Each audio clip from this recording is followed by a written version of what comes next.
katopa, walang paraan kundi umakyat dito sa overpass, no? Kasi tagal makahintay doon ng sasakyan, ano, kasi stop, ano, stoplight doon.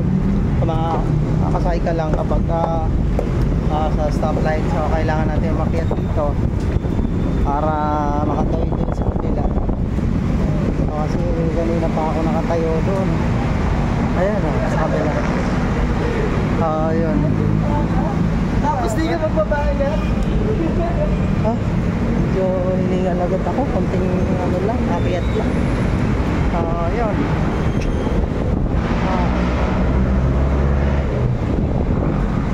Maganda ng overpass. So yan. Yan ang nakalipat din sa kanila. So mahirap sumakay. At saka konti lang yung jeep na dumadaan. Dito pala kailangan tumawid. Yun. Isang biruan lang tayo. Putukan pa lang. Ayan. Ito, nakatawid na tayo. So yun, doon. Kanina, nandun ako sa kabila. Pero kailangan natin na dumaan ng overpass para nakalipat dito. Kasi dito yung stop over ng sasakyan.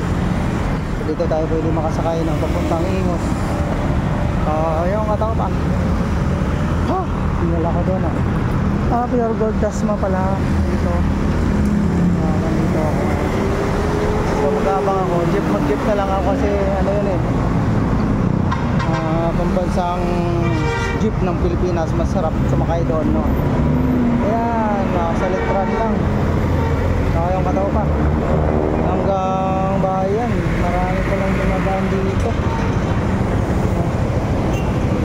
So lipat pa ako doon sa kabila.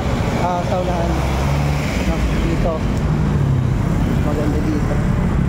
Yung ano ba? Simulan palang araw po sa lahat. God bless. Thank you for watching. And shout out sa mga friends and followers. Thank you God. God bless sa lahat.